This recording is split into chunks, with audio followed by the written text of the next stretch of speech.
Government Arts College Kota political science BA second year paper first major political institutions. आज का हमारा topic है प्रधानमंत्री। ब्रिटेन के संविधान में प्रधानमंत्री का पद।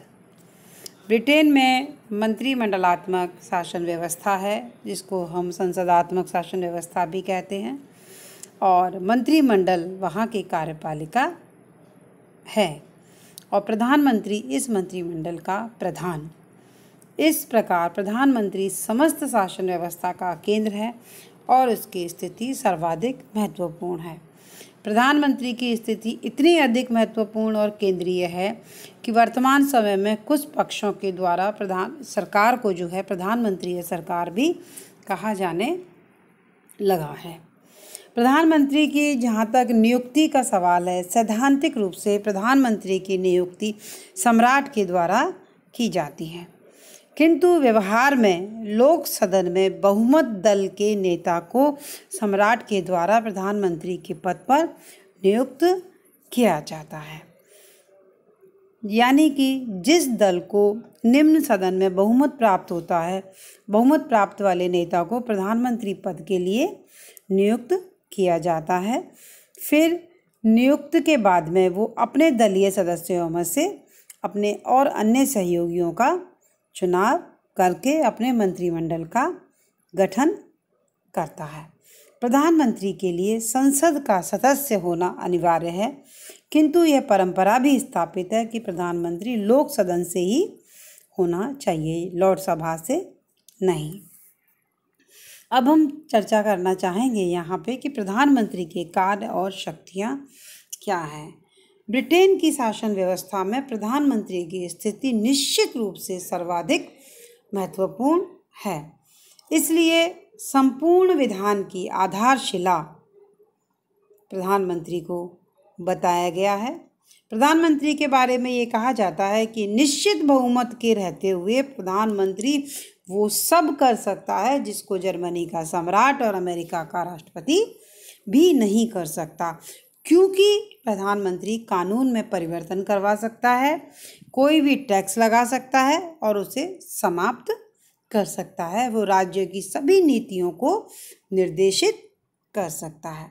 तो प्रधानमंत्री को जो व्यापक शक्तियां प्राप्त हैं उनकी विवेचना हम आगे करने जा रहे हैं, जिसमें पहला बिंदु है मंत्रिमंडल का निर्माण।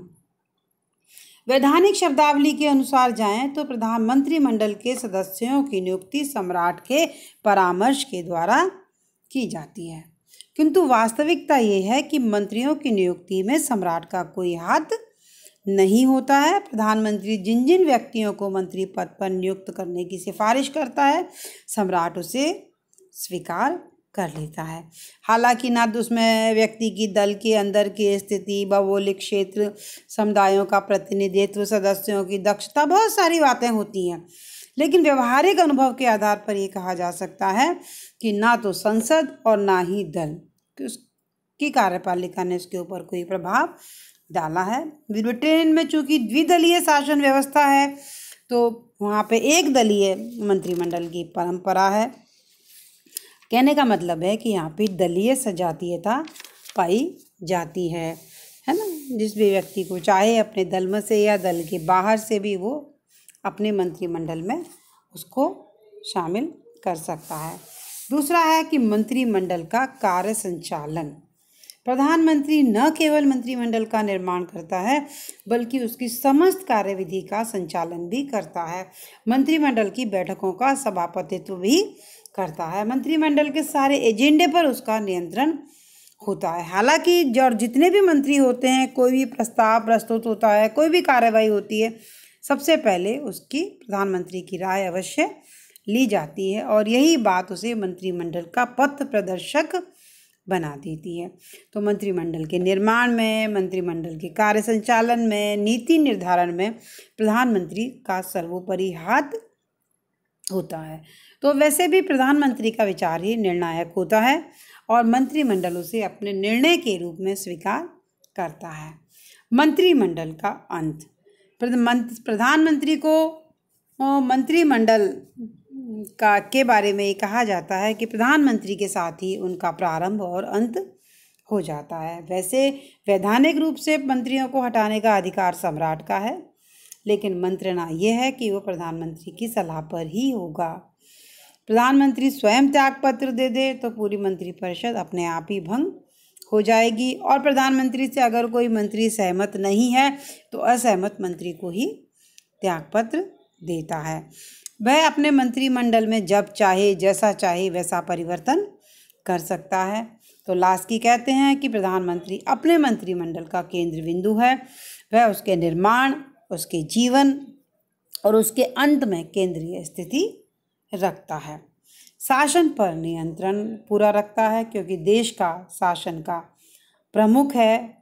व्यवहारिक रूप में, सैद्धांतिक रूप में तो आप आगे पढ़ चुके हैं कि समस्त शासन शक्ति सम्राट के हाथ में निहित है, लेकिन व्यवहार में ऐसा नहीं है। शासन पर सर्वोच्च नियंत्रण रखते हेतु शासन के विभिन्न विभागों से समन्वय संबंधी कार्य सम्राट प्रधानमंत्री के द्वारा किया जाता है। सम्राट के भी समस्त कार्य प्रधानमंत्री की सलाह पर ही किए जाते हैं। समस्त नियुक्तियां, बिशप, राजदूत, न्यायाधीश, गवर्नर, समस्त नियुक्तियां प्रधानमंत्री की सलाह से ही की जाती हैं। वैदेशिक संबंधों का संचालन एक महत्वपूर्ण अधिकार है ये उसका, और कार्य भी है। वैदेशिक संबंधों का मंत्रालय चाहे प्रधानमंत्री के पास हो या ना हो, लेकिन संचालन उसी का ही दायित्व समझा जाता है, और प्रारंभ से ही समस्त प्रधानमंत्रियों का वैदेशिक मामलों के ऊपर प्रभावपूर्ण नियंत्रण रहा है। दूसरे देशों के साथ में जितने भी संबंध वगैरह समझौते किए जाते हैं, उनके ऊपर हस्ताक्षर प्रधानमंत्री के ही होते हैं। फिर है लोक सदन का नेतृत्व। बहुमत दल के नेता को चूंकि प्रधानमंत्री पद के ऊपर बनाया जाता है, तो वो शासन प्रमुख के साथ साथ लोक सदन के नेता के रूप में भी काम करता है। तो ऐसे में समस्त व्यवस्थापन के कार्य संचालन भी वो करता है। समस्त सरकारी विधेयक, वित्त विधेयक, वार्षिक आय व्यय सभी कुछ प्रधानमंत्री की सलाह से ही किए जाते हैं। प्रधानमंत्री के हाथ में लोक सदन को विघटित करने का एक प्रभावशाली हथियार होता है। इसके आधार पर वह लोक सदन के सदस्यों को अनुशासित और नियंत्रित करता है। रैमजे और कहते हैं कि प्रधानमंत्री को इतनी अधिक शक्तियां प्राप्त हैं जितनी और किसी भी शासना प्रमुख को नहीं है। प्रधानमंत्री मंत्रिमंडल और सम्राट के बीच की कड़ी है। प्रधानमंत्री सम्राट का मुख्य परामर्शदाता तथा मंत्रिमंडल और सम्राट के बीच संपर्क स्थापित करता होता है। मंत्रिमंडल के समस्त सूचनाओं को प्रधानमंत्री सम्राट तक देता है। परंपरा ये है कि कोई भी मंत्री डायरेक्ट सम्राट से नहीं मिल सकता, वो प्रधानमंत्री की सहमति से ही सम्राट से भेंट कर सकते हैं। अंतर्राष्ट्रीय सम्मेलनों में ब्रिटेन का प्रतिनिधित्व सम्राट प्रधानमंत्री के द्वारा किया जाता है।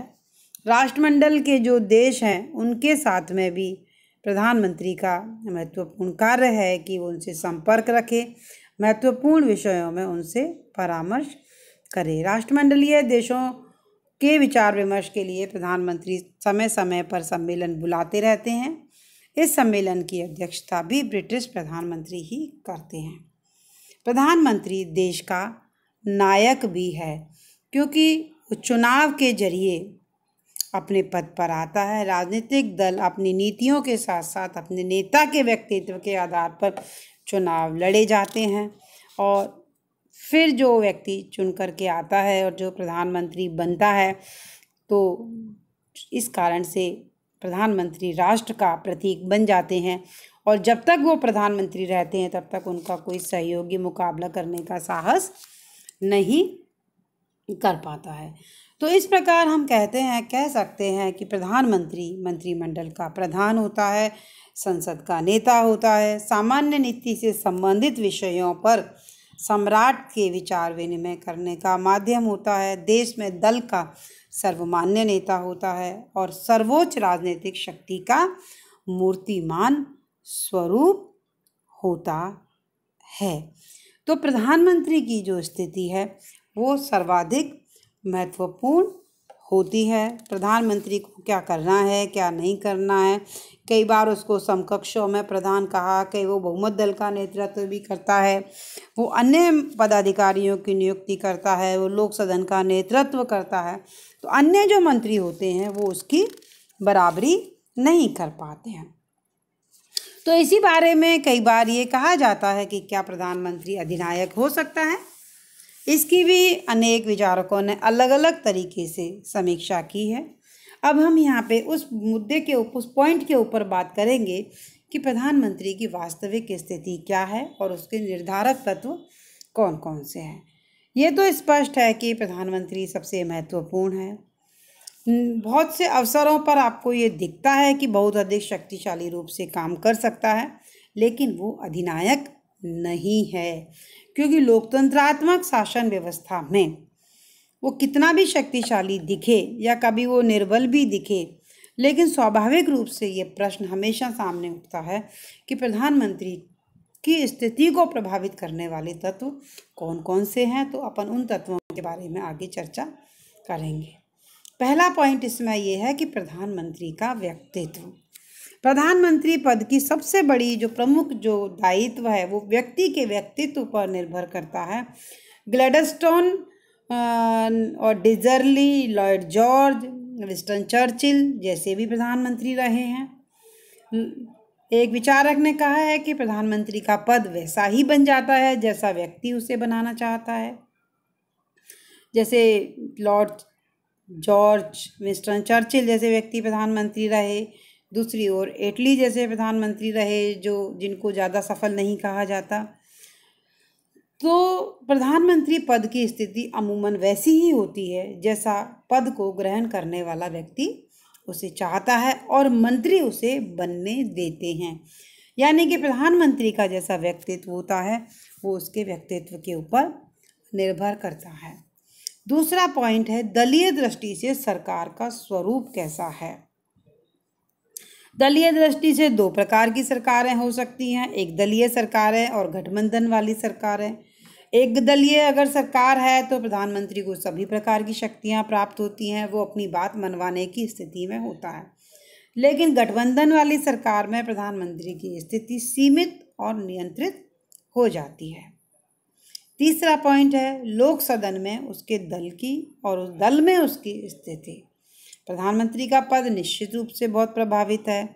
दल का सर्वमान्य नेता ही प्रधानमंत्री के पद पर सुशोभित होता है, लेकिन दल के अंदर अगर उसकी राष्ट्रीय महत्व का दल है और दल के अंदर उसकी स्थिति निर्विवाद रूप से सबसे प्रभावित है तो उसका महत्व निरंतर बना रहता है। लेकिन अगर वो दल के समर्थन से वंचित हो जाता है तो उसका महत्व भी समाप्त हो जाता है, जैसे कि रैमजे मैकडोनाल्ड का हुआ था।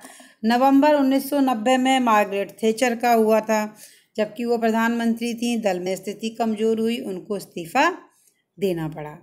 फिर बाद में दूसरे प्रधानमंत्री ने पदभार ग्रहण किया। तत्कालीन परिस्थितियों की अगर हम बात करते हैं तो प्रधानमंत्री की स्थिति इस बात पर निर्भर करती है कि उसके कार्यकाल के समय देश में परिस्थितियां किस प्रकार की हैं। सामान्य परिस्थितियां होने पर प्रधानमंत्री अपने पद की